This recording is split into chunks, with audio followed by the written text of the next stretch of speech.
Grace, pick up the phone! Huh? Adam, what's going on? I'm on the bus right now, so I can't talk. Can you message me? You're on the bus? Not at home? You're out of the house right now? Yeah, I'm on my way home from the gynecologist. It'll be arriving at F Station, the last stop, real soon. No, you can't go to the train station! Abort! Abort! You have to get off the bus now! Huh? Pull the stop cord! Have the driver stop where you are now and get off as soon as possible! After that, you need to escape to your parents' house! Huh? My parents' house? Escape? It would take me an hour to get to my parents' place from here. But in any case, it still involves going to F Station. No, you can't get on the train! But our baby's due this month, and I'm way too pregnant to be driving myself. Get a taxi! What? I don't have anywhere near enough money in my purse to afford a taxi journey that far. Leave it to me. I'm gonna call your parents. I'll tell them to expect you, have them pay the fare, then give them back the money myself later. Please, Grace, you have to listen to me! But Adam, you said escape. What does that mean? Why are you in such a panic? You're scaring me, babe. My mom found our new address! What? I got a call from my brother. One of our loose-lipped relatives carelessly said more than she should have, and now my mom knows where we live again! I pulled the stop cord and got off the bus early. Good. Now you have to get a taxi! Do not get on the train, whatever you do! And don't go anywhere near the house! It's compromised now! Got it. Hello, Grace. It's been a while. This is Adam's mother, Barbara. Huh? Barbara? That's weird. I could have sworn I blocked you. Uh-huh, so you did. I knew it. I didn't want to believe you'd do such a thing, but no matter how many messages I sent, there is no red mark, and not a single reply. You've got some nerve to block your own mother-in-law. Just who do you think you are, young lady? Do you have any idea how much trouble I had to go through to change my number? I had to buy a new phone. Did you forget that me and Adam said we didn't want you in our lives anymore and broke off all contact with you? Of course I didn't. However, I never agreed to it in the first place, which is why I still fully intend to be part of your lives. I see. So I suppose that means what me and your son want is irrelevant then? I'm the one who asked the question here. Oh yes, that reminds me. I heard you're pregnant. Is that true? And you're a month out now? Girl or boy? Why would we have any obligation to divulge that kind of personal information to someone we cut out of our lives and broke off all contact with? So you don't want to tell me. That can only mean one thing. It's a girl, isn't it? Excuse me? If it really is a girl, you'll be putting it up for adoption. Adoption? Not only that, you'll also be divorcing that good-for-nothing Adam and marrying my eldest son, Cedric, instead. What? Think about it. It's in your best interest to spend your life with my eldest son, Cedric. He'd give you a far better life than anything my failure of a second son, Adam, could provide you with. But good grief, young lady. Will you make sure you at least produce a boy this time? In any case, my Cedric is brilliant. So, it'll most likely be a boy if he's the dad anyway. What the hell are you talking about, Barbara? You're nuts! A baby's gender isn't exactly something you can control, is it? Besides, I'm Adam's wife. Why would I marry Cedric? I don't need to listen to the misinformed whining of a lowly bride. Know your place in this family. Anyway, I'm on the train at the moment. I'm on my way to see you as we speak. I'll be at your house before long, so the three of us are going to be reunited very soon. I'll be living with you until the birth. While I'm there, we'll be making the preparations for the divorce with Adam and your subsequent remarriage with my brilliant Cedric. This conversation went so far off the deep end, I don't even know what to say anymore. That's fine. Your input isn't required. All you have to do is obey me, your mother-in-law, your superior, and the matriarch of this family.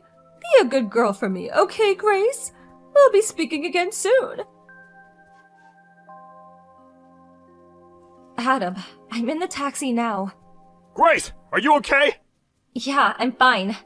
I managed to dip out of the office early, so I'm on my way to your parents' house myself now, too. That's good news. Are you driving? I noticed your message as I was slowing down for some traffic lights, so I pulled into a nearby convenience store car park to reply. You didn't run into my mom, did you? You didn't run into my mom, did you? No. But I think it was a seriously close call. Huh? How do you mean? She sent me a bunch of messages just now. Seriously? Didn't you have her blocked? I did, but apparently she bought a new phone and changed her number so she could message me again. She really will stop at nothing. What did she say? Where do I even begin?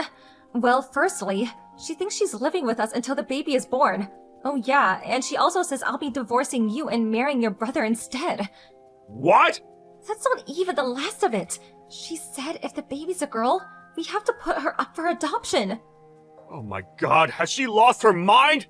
I thought having her blocked all these years might make her reflect on her behavior for a change, but if anything, she got worse. I'm so sorry for all this, Grace. To think this is all going on at such an important time, you already have enough on your plate without having this crap to deal with. I'm fine, really. Thanks to your quick thinking, I was able to change course before running into your mother. If not for your message, God knows what kind of mess I'd be in now. I'm just pleased it got to you in time. I really am sorry. It's fine, honey. Thanks for looking out for me. It really means a lot. Grace, I'm not happy with you. Pretending to be out? Seriously? What grown woman behaves like this? Come to the front door and let me in now. I'm well aware this is yours and Adam's apartment. You can't run anymore and you can't hide. Hey, are you listening to me? Let me in. I'm not going anywhere until you let me in. So you may as well just be an adult about this. Come out and face the music. Mom, long time no see. Is that Adam? Please tell me you're not still in front of our apartment. What do you mean? Of course I am. I intend to wait here patiently until Grace lets me in. And believe me, I can be very patient when I need to be.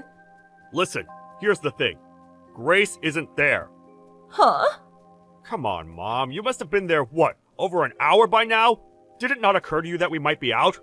Don't talk such nonsense. It's only natural that your wife would wait at home to make the necessary preparations to entertain me, your mother, her superior, and the matriarch of this family. On the occasion of our reunion, no less. Not only that, but I heard she's due to give birth this month. You can't expect me to believe she's going out, gallivanting in the distant lands while 8 months pregnant. No, she's probably in there now trying not to make any noise. The coward! No, she really isn't there, so you're wasting your time. Good grief. I've said it before and I'll say it again. That girl needs to have more awareness of her duties as a wife if she's going to be part of the family. She needs to be retrained when she marries Cedric. We can't have him having to put up with the same slovenly behavior that you do. Yeah, Grace told me all about these weird ideas of yours. The problem is, Cedric has no intention of marrying her. Oh, you do say some moronic things sometimes, Adam. He normally has no interest in women, but he's always so very kind to her. I've never seen him that way with a girl before. That can only mean one thing. He likes her. It's my job as a mother to make the eldest son happy, which means the two of them have to get married. It's the only thing for it. I guess that means my happiness is irrelevant because I'm the second son then? That's a very you thing to say, Mom. I see you haven't changed a bit. One thing you don't seem to be aware of, though, is that it was Cedric who introduced me and Grace in the first place. Huh? It was? She's a longtime friend of Cedric's girlfriend. What? Cedric? Girlfriend? My Cedric had a girlfriend? Has. They're still together. They were childhood sweethearts. They met in high school, so they've been together well over 10 years now. Well, this is the first I've heard of it. That's probably because he didn't tell you. Why not? I'm his mother! Oh, by the way, that reminds me. Cedric isn't at your house anymore. He moved out today. He did what? You have no idea how long he's been biding his time, waiting for the day he could finally escape from your tyrannical clutches. Which is why he's been making preparations to move out in secret, waiting for his chance to win his freedom once and for all. He saw how distracted you were by your mission to track down me and Grace, and knew he had to go for it now or never. He made his move the moment I sent him word of Grace making it out safely, and he won't be looking back. Remember how he switched to remote work a little while back? That was all to minimize the amount of ties he had to the local area so as to make Operation Escape the Mad Dictator go as smoothly as possible. And guess what? It looks like it did! Oh my god, this can't be! Cedric's my eldest son! It's his duty to protect this family! And what about when I get old? Who's gonna look after me? Do you expect me to go into a home? It's funny how you say, this family, as if it actually means anything anymore. You're all alone in the world because of the way you treat people, Mom. You no longer have a family. If you want to chase him, chase him. Grace and I won't be telling you where he's going, though. Apparently, my mother-in-law left immediately after that. According to one of the neighbors, she showed up and rang the doorbell for over an hour. While taking her phone out and typing like a woman possessed in between buzzes, her expression becoming increasingly contorted all the while. But then, her expression suddenly turned to one of blank amazement while staring at the screen, after which point she immediately left in a panic.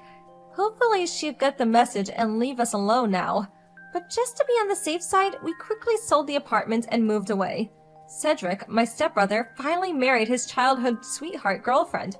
Later on, they got some news that his wife would be transferred overseas for work, and Cedric plans on going with her. That was the story of my mother-in-law, whose attitude towards her family was so despicable she got disowned by her own sons. With my father-in-law no longer with us, it's basically guaranteed that she'll be spending her retirement alone now. I can't deny that I do feel a little sorry for her about that, but since she still poses just as much of a threat to our family as ever, it can't be helped. Me and Adam definitely have no intention of helping her after everything she did to us.